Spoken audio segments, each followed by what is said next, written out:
And I also want to give a shout quick. All right, who didn't do? Go ahead, Steve. Who didn't do something right? That's what I want to know first of all. Yeah, it was Chad. Damn. Chad, damn it. No, damn it, Chad. We It happens. Steve. We put Jim put the other guy on. They're going to have headphone sessions, unfortunately. What is that? Yeah, get Jared on. He doesn't have a lot of time. Let's get Jared on. That's what I thought. I wasn't sure what was going on. I thought we were going to be interviewing the hockey coach here for a second. Okay. Let's get to it. So next we have calling in, I think is in the queue, and Jim will confirm, Jarrett Skorup. And he is, of course, the from the Mackinac Center for Public Policy. He's the Director of Marketing and Strategy. And his role there, the marketing efforts and overseeing policy campaigns and objectives. And he's worked in a variety of roles, including, amongst other things, the marketing strategies. But we're going to find more out about this. And please welcome to the show, Planet Green Trees, Jarrett. Hey, guys. Thanks for having me on. Thanks for calling in. We appreciate it. First of all, you know, I'm a criminal defense lawyer. We have other people here in our studio here who are lawyers. We've got some activists. We have some federalists, I guess you could say. And we always come across the Mackinac Center over the forfeiture issue. But your policy center is much more than that. So explain to me, I guess, and anyone else that, you know, what is the purpose and nature of this organization? What exactly are they, and what do they do? Sure, yeah. So we are a free market public policy think tank, organization, research center, whatever you want to call it. We focus on a variety of areas, kind of six main areas in total, but we cover education and environmental, fiscal policy, and then we have a criminal justice angle, education. So we cover a variety of policy issues kind of across the spectrum from a free market or libertarian type direction. And we've been doing work to reform civil asset forfeiture for a little bit over about 20 years now. Really one of the first groups kind of weighing in on it. And the last couple of years we've been able to get some movement, and so that's what we've been working on here today. Before I go on, I got a lot of questions to ask you. Just one quick one, if you can answer yes or no. Judicial activism, good or bad? Oh man, that's a great one. My answer is good overall, but it would take me about 6 hours to explain. So, but I'll say good overall. As long as they're being activists towards getting back to the true purpose of the Constitution. Let's put it that way. All right, okay. All right. That's kind of more ambiguous than it. Okay, but no, it's fine. I understand. There's a lot of that kind of goes to the heart of the matter. Doesn't the whole entire school of thought allow you to be so ambiguous? Just kidding. All right, never mind. I'm a lawyer. I can say that. Right. All right. So let's talk about some of the stuff that you guys have been doing. I know your bio that we have here talks about your role in the marketing efforts. Explain that a little bit and what the campaigns are that you're currently overseeing and why they're important. Yeah, so we've the last couple of years, one of the big issues we've had is civil asset forfeiture. Our policy, our position has been to eliminate civil forfeiture altogether. We believe forfeiture should only happen after a criminal conviction, and ideally that Michigan should set up a process similar to New Mexico and Nebraska, where a judge and jury would determine guilt, and the same judge and jury would determine whether the assets were gained from that illegal activity. That's not really on the table right now in Michigan, but we are moving, and we've been working on a bill that would at least require a criminal conviction for most forfeitures, any forfeitures under $50,000. So well, listen, let me say this. We have a lot of people. Steve, who I think was the one that called and helped book you, myself, and some of our clients testified during these hearings in support of Judge Lucito's bill. It is he did a great, and I know you guys were there the following week, I believe, and I saw the video of that with the week that the police, and I think that was a great presentation too. Our joke afterward was, if there was a jury, and we presented our case and presented all the, made our case and had facts and, supporting and all the people, we would have won. But, politics doesn't work that way. But it was a very compelling case. And it is an interesting issue because it does have, it brings different parties together, political spectrums together. Yeah. As does the hemp and cannabis issue. But let's leave that for a second. This bill only really protects $50,000 or below. Is that acceptable, you think, or is that, are we just taking whatever we can get, incrementalization? I think it's definitely, this is the bill that's on the table, so we're going to support it. We would support, like I said, requiring a conviction for all forfeitures. I think if law enforcement has somebody with assets over $50,000, they should be able to build a legal case and convict them. But a lot of the states that do have that conviction requirement do have money cut off somewhere. So, $50,000 was acceptable, and that's what's on the table right now. That answers it for you. Yeah. There was a guy, I'm sure you know this, Ted Nelson, who testified. He's a retired police officer and trained the forfeiture, and I've been talking to him a lot since then. He made an important distinction of what happened then and how they were trained in terms of what's happening now. The idea that the officers are then in the place and you see the justification oftentimes based on their training and experience, these particular items are associated with blah, blah, blah, and therefore we can take them. Instead of, as Ted explained it to me, Shallow, listen, this is great for cross-examination at some point. The reason, the way you train is you do some, if you know you're doing a raid, you do some investigating about their finances before you go in. If you get a search warrant, you can certainly get a search warrant for their economics. So when you get in there, you know how much they make. If they're in there and they've got, so just to put something in perspective, you don't set up everything looking like a nail to hammer. You know that they're allowed to, they have earnings that's, make up some, as opposed to, that was just a point he made. I don't know if I agree with any of it, but his point was that investigating is not even part of it.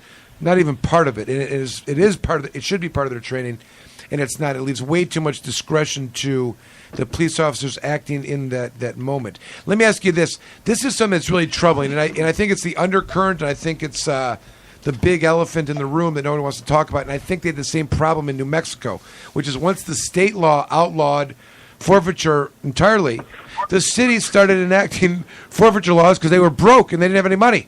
And isn't that our big problem here? Don't we have too much government and, this is all just to feed the beast? Yeah, we totally agree. And one of the components that we're trying to get added alongside with the bill is that it would restrict local governments from passing their own forfeiture laws on top of this. And there's definitely been some legislative appetite to do that, to say, no, we're not just going to let local agencies go around the law.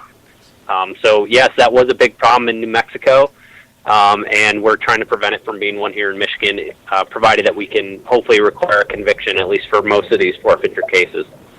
Who's the lawyer, though?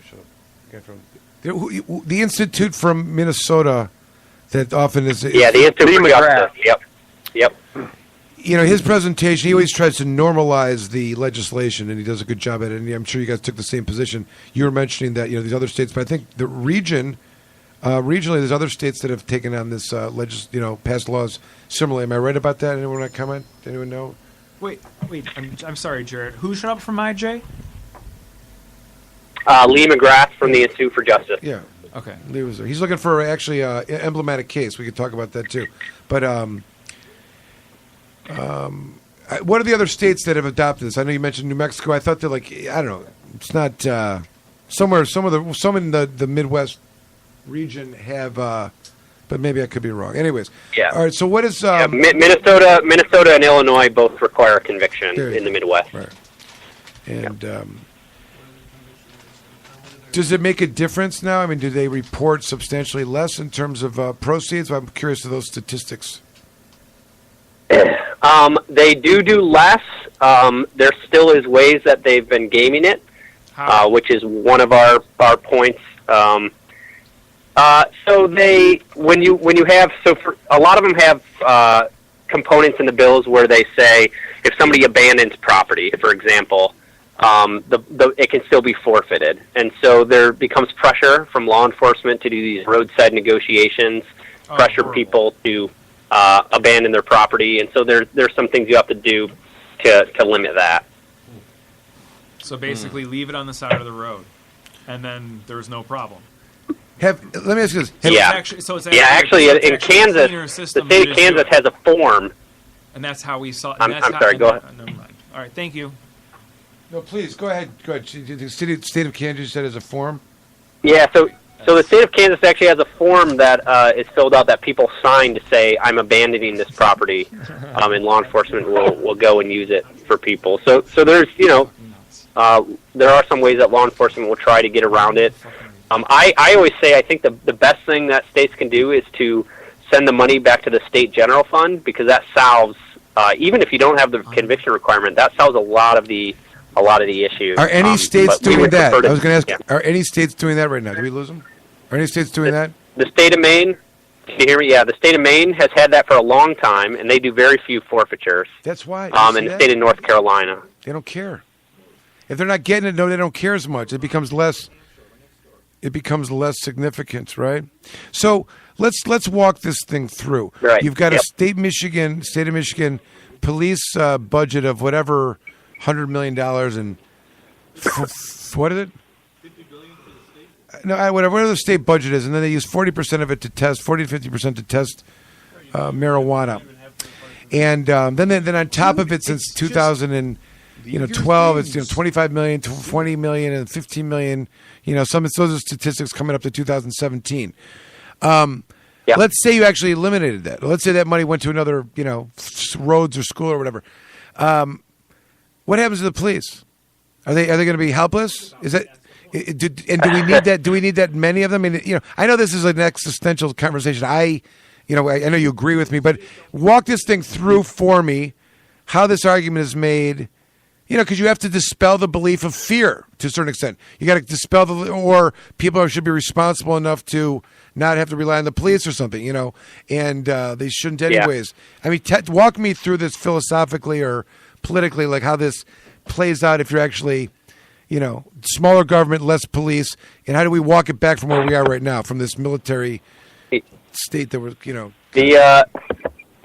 The argument I usually make is, first of all, when I'm at least talking to lawmakers or most people, I say, you got to understand that most law enforcement agencies in Michigan actually don't do any forfeitures at all. In terms of, there's something like 600 total agencies across the state, if you count all the local governments and all the counties, and most of them don't do any. Now, a lot of those are rural areas, and they don't have a reason to do it. So I say, clearly you can do policing without doing forfeiture. But at the end of the day, the legislature should have strong oversight over policing, and we should have that so that there's kind of a separation of powers. And police should not be relying on forfeiture for their budgets. That just causes all kinds of problems and disincentives. It causes problems within the community. I know you guys all agree with that, but anyways, that's a general case that I make. I hear you. I understand.